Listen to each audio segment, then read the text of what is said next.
जय हिंद साथियों। बल में हमारा एक टॉपिक होता है गुरुत्वाकर्षण। अब गुरुत्वाकर्षण क्या होता है? गुरुत्व के द्वारा किसी को आकर्षण करने की क्षमता क्या कहलाती है? गुरुत्वाकर्षण कहलाती है। लेकिन जो हमारा आज मेन टॉपिक है वो है गुरुत्व के बारे में, यानी कि ग्रेविटी के बारे में। अब चलिए पहले हम क्या है ग्रेविटेशन को समझ लेते हैं, यानी कि गुरुत्वाकर्षण को समझ लेते हैं, उसके बाद में ग्रेविटी को समझेंगे और साथ में कहां पर ग्रेविटी अधिकतम होती है, कहां पर न्यूनतम होती है। चलिए पहले गुरुत्वाकर्षण को समझते हैं। गुरुत्वाकर्षण मान लीजिए कोई क्या है, दो पिंड है, दो बॉडी है। ये क्या है, मान लीजिए कोई बॉडी क्या है, ये वन है, ये बॉडी क्या है, A2 है। तो जो कोई बॉडी होती है उनका अपना मास भी होता है। मान लीजिए इसका मास क्या है, हमारा M1 है, इसका मास क्या है, M2 है। अब दोनों का जब मास है तो ये आपस में एक दूसरे को क्या करते हैं, गुरुत्व के कारण आपस में क्या करते हैं, अट्रैक्ट करते हैं। तो ये मान लीजिए जिस बल से अट्रैक्ट कर रहे हैं उस बल को हम क्या मान लेते हैं, F मान लेते हैं। और इनकी जो बीच की दूरी है, इनके सेंटर से जो है, इनके इस सेंटर की बीच की दूरी कितनी है, मान लीजिए R है। तो हम क्या करते हैं, अब मान लीजिए जो हमारा बल है, जो F है हमारा, वो क्या है, ग्रेविटेशनल फोर्स है, F। अब यहां पर देखिए इसको क्या करते हैं, प्रोपोर्शनल में ले लेते हैं। फिर क्या है हमारा, इनकी दोनों का मास M1 इंटू M2 अपान में जो इनकी बीच की दूरी है उसका वर्ग। अब क्या करोगे आप, जब इसको हटाओगे समानुपाती का चिन्ह तो इक्वल करोगे, एक आ जाता है हमारा ग्रेविटेशनल स्थिरांक। ये M1 हो जाएगा, M2 हो जाएगा, फिर क्या हो जाएगा, R स्क्वायर हो जाएगा। जिसमें आप इसमें होता है जो हमारा M1 क्या है, वो एक पिंड का द्रव्यमान है फर्स्ट वाले का। जो M2 हमारा वो क्या है, सेकंड पिंड का द्रव्यमान है। R की क्या है, इन दोनों के बीच की दूरी है। क्या F क्या है हमारा, वो क्या है, जो इन बीच के क्या लगता है, गुरुत्वाकर्षण बल, वो है हमारा ग्रेविटेशनल यानी गुरुत्वाकर्षण बल है। अब चलिए क्या बात करते हैं, जो हमारा G होता है, G की वैल्यू क्या होती है। तो G की वैल्यू जो होती है वो होती है 6.67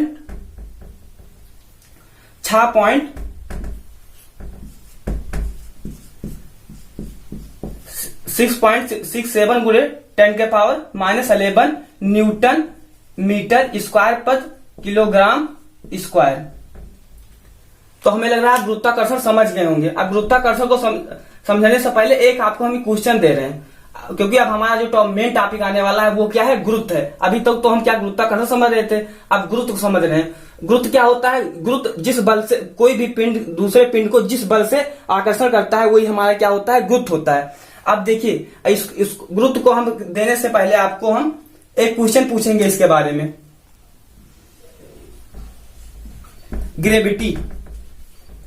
ग्रेविटी का हिंदी क्या होता है, गुरुत्व। अब गुरुत्व को पढ़ने से पहले हम क्या करते हैं, आपसे एक क्वेश्चन पूछ रहे हैं। मान लीजिए एक हमारे क्या है, पृथ्वी है। ये क्या है, हमारा पृथ्वी है। अब आप देख रहे हो कि यहाँ पर ये अंदर की तरफ है, यहाँ बाहर की तरफ है। तो आप लोग को हम बता दें जो पृथ्वी का रेडियस होता है वो 6400 किलोमीटर होता है। लेकिन जो पोल पर होता है वो इक्वेटर के अपेक्षाकृत पोल पर कम होता है। पोल का हिंदी होता है ध्रुव। तो जब यहाँ पर रेडियस होगा इसके जो इक्वेटर की अपेक्षा क्या होता है, यहाँ पर कम होता है। लेकिन हम एवरेज में कितना लेते हैं, 6400 किलोमीटर ले लेते हैं, हम एवरेज ही मान रहे हैं। अब देखिए क्या करना है, आपको गुरुत्व के बारे में समझना है। तो गुरुत्व को समझने से पहले क्या करते हैं, मान लीजिए जो गुरुत्वीय बल वहां पर F था, तो यहां पर क्या था, F था। F इक्वल M1 M2 अपान R स्क्वायर इंटू क्या था, G था। तो यहां पर हमारा क्या था, गुरुत्वाकर्षण बल था। लेकिन यहां पर हमारा क्या होगा, ग्रेविटी होगा। तो यहां पर G होगा इक्वल, ये G था, ऐसे कैपिटल G था, कैपिटल G को कर देते हैं। यहां पर देखिए M1 है M2 है। तो यहां पर दो पिंड थे, लेकिन यहां पर कितने पिंड हैं, सिंगल पिंड है। तो मास ऑफ अर्थ अपान इनके बीच की दूरी, ये रेडियस कितना है इसका, उतना रेडियस ले लीजिए, स्क्वायर था, स्क्वायर कर दीजिए। अब आप ये समझ गए होंगे। अब चलिए इसमें से हम पहला क्वेश्चन पूछ रहे हैं कि मान लीजिए ये क्या है, हमारी पृथ्वी है। अगर पृथ्वी की त्रिज्या को क्या कर दिया जाए, आधा कर दिया जाए, पृथ्वी की त्रिज्या को क्या कर दिया जाए, आधा कर दिया जाए, तो इसके जो गुरुत्व है यानी कि इसका जो ग्रेविटी है उस पर क्या प्रभाव पड़ेगा। तो यहां पर G है, आप देखेंगे कि G जो हमारा है वो इनवर्सली प्रोपोर्शनल है किसके, R के, यानी कि व्युत्क्रमानुपाती है। यानी कि अगर हम इसको आधा कर दें, इसकी जो ग्रेविटी है वो सॉरी जो उसका रेडियस है उसको क्या कर देते हैं, आधा कर देते हैं, आधा कर देते हैं। तो क्या होगा, g इक्वल 1, जो r है उसके एक स्थान पर 1/2 रख दोगे, कर दोगे इसे, तो ये जब सॉल्व करोगे तो g इक्वल क्या आ जाएगा हमारा 4, यानी कि जिसको ग्रेविटी है वो कितनी गुनी हो जाएगी, 4 गुनी हो जाएगी। अब हमारा जो मेन टॉपिक है कि मान लीजिए कोई पृथ्वी है, उस पृथ्वी पर क्या होता है, पोल होता है, इक्वेटर होता है। तो वो कहां पर जो हमारी क्या होती है, ग्रेविटी अधिकतम होती है, कहां पर मिनिमम होती है। तो यहां पर देखिए क्या है हमारा, ये हमारा इक्वेटर है। अब देखिए जब आप क्या करते हैं, इक्वेटर से कहां आते हैं, पोल की तरफ। इक्वेटर से जब आप पोल की तरफ आते हैं तो हमारी ग्रेविटी क्या होती है, इंक्रीज करती है। जब इक्वेटर से आप कहां आते हैं, पोल की तरफ, तो हमारी ग्रेविटी क्या होती है, इंक्रीज करती है। इसको हम क्या करते हैं, ग्राफ के माध्यम से समझते हैं। यहां पर देखिए मान लेते हैं, इसको क्या मान लेते हैं हम, इक्वेटर। यहां पर क्या मान लेते हैं, पोल। अब इसको हम क्या करते हैं, लाइन डायग्राम बनाते हैं। अब देखिए जब आप इक्वेटर से जा रहे हैं तो ये देखिए ग्राफ क्या हो रहा है हमारा, बढ़ रहा है, यानी कि ये किसके लिए, ग्रेविटी के लिए। तो यहां पर देखिए ग्रेविटी, यहां पर इक्वेटर से जब आप कहां जा रहे हैं, पोल की तरफ, तो हमारा क्या हो रहा है, गुरुत्व क्या हो रहा है, बढ़ रहा है। जबकि आप देखिए पोल से कहां आ रहे हो, आप ग्रेविटी की तरफ आ रहे हो, तो यहां पर क्या हमारा हो रहा है, गुरुत्व क्या हो रहा है, घट रहा है। अब इसी तरह से हम बात करते हैं, जो हमारा सेकंड क्वेश्चन है कि मान लीजिए आप यहां पर पृथ्वी की सतह है, ये क्या है हमारा, पृथ्वी का सतह है। तो सतह से अब आप पृथ्वी के जब ऊपर जाते हैं तो गुरुत्व पर क्या प्रभाव पड़ेगा, उसी तरह से जब सतह से आप कहां आते हैं, नीचे आते हैं, तो हमारे जो इसका गुरुत्व है उस पर क्या प्रभाव पड़ेगा। तो इसके लिए भी हम डायग्राम बनाते हैं। डायग्राम बनाने के लिए पृथ्वी की ये सतह होती है, इसे क्या बोलते हैं, सरफेस, इंग्लिश में बोले तो सरफेस बोलते हैं, और हिंदी में सतह बोलते हैं। तो इसके लिए क्या करते हैं, हम यहां पर सरफेस लिख लेते हैं, सरफेस। और यहां पर पृथ्वी का सेंटर, ये हमारा क्या है, पृथ्वी का सेंटर है। तो यहां पर क्या लिख लेते हैं, सेंटर लिख लेते हैं। यहां पर देखिए क्या है हमारा, स्पेस, यानी ऊपर जाओगे तो क्या मिलेगा, स्पेस मिलेगा, यानी कि अंतरिक्ष मिलेगा, स्पेस, हिंदी में लिखे तो अंतरिक्ष।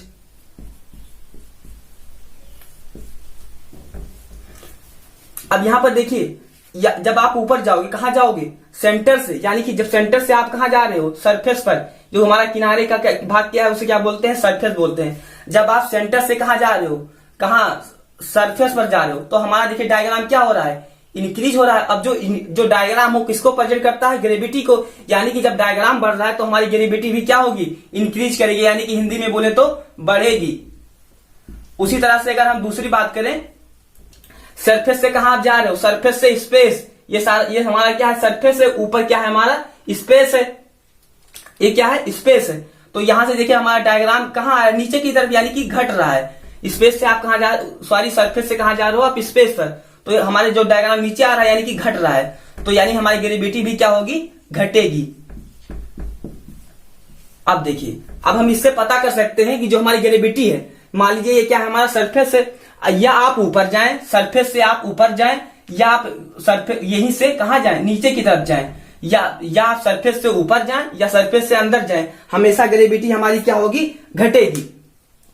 आप मान लीजिए ये हमारी पृथ्वी है, समझ लीजिए ये मान लीजिए हमारी क्या है, पृथ्वी है। जब आप क्या करते हैं, इसके आप ऊपर जाइए, ये मान लीजिए हमारी पृथ्वी अर्थ है, इसके आप अंदर जाइए या इससे ऊपर जाइए, हम यहां पर रहते हैं, तो जब इसके आप ऊपर जाएंगे या अंदर जाएंगे, हमेशा ग्रेविटी क्या होगी, घटेगी।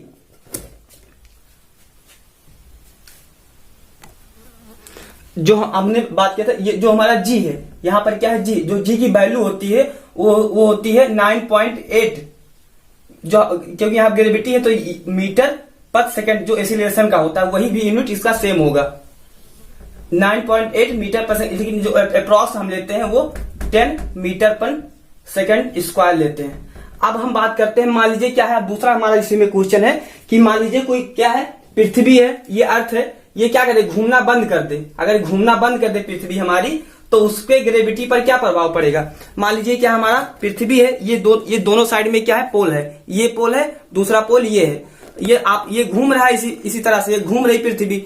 अगर ये क्या करे, घूमना बंद कर दे, तो इसके ग्रेविटी पर क्या प्रभाव पड़ेगा। ये दोनों हमारा पोल है, तो हम जान सकते हैं कि कोई व्यक्ति है, अगर वो गोल गोल घूम रहा है तो कुछ फोर्स तो वो घूमने में लगा रहा है, और कुछ फोर्स क्या है वो किसी को अट्रैक्ट करने में यानी कि ग्रेविटी के बारे में लगा रहा है, तो हम कह सकते हैं कि अगर पृथ्वी घूमना बंद कर दे तो उसका ग्रेविटी बढ़ जाएगा तथा लेकिन पोल पर कोई प्रभाव नहीं पड़ेगा, क्योंकि जो हमारा पोल था वो पहले से क्या है, ये अपना पोजीशन तो स्थिर था। अगर देखें तो एक ही अक्ष पर था, तो क्या था हमारा स्थिर था। यानी कि अगर पोल को छोड़कर सभी जगहों पर ग्रेविटी हमारी क्या हो जाएगी, बढ़ जाएगी।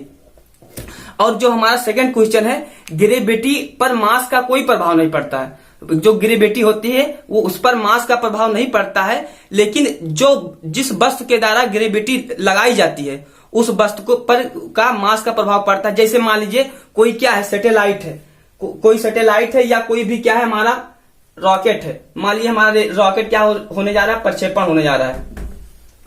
इसको जब आप उड़ाएंगे तो यहां पर हमारा क्या होगा, पृथ्वी है, क्योंकि इसी से होगा ये रखा होगा।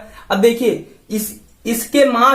इसका मास ग्रेविटी पर कोई प्रभाव नहीं डालेगा, लेकिन इसके द्वारा लगाया गया ग्रेविटी इसके मास पर प्रभाव डालेगा। ठीक है, यानी कि ग्रेविटी पर मास का प्रभाव नहीं पड़ता है, लेकिन जो वस्तु यानी कि जो यहाँ पर अर्थ है इसका प्रभाव किस पर, ग्रेविटी पर पड़ेगा, इसके मास का प्रभाव, लेकिन इसके मास का ग्रेविटी पर प्रभाव नहीं पड़ेगा। तो आप लोग को ये चीजें समझ में आ गई होंगी। और हम नेक्स्ट वीडियो में प्लान वेग तथा अपकेंद्रीय बल तथा अभिकेंद्रीय बल तीनों के बारे में डिस्कशन करेंगे। जय हिंद साथियों, अगर आपको हमारी ये वीडियो अच्छी लगती हो तो आप हमारे चैनल को शेयर करिए, सब्सक्राइब कर लीजिए तथा कमेंट करके बताइए कि हमारी वीडियो कैसे लगी। जय हिंद।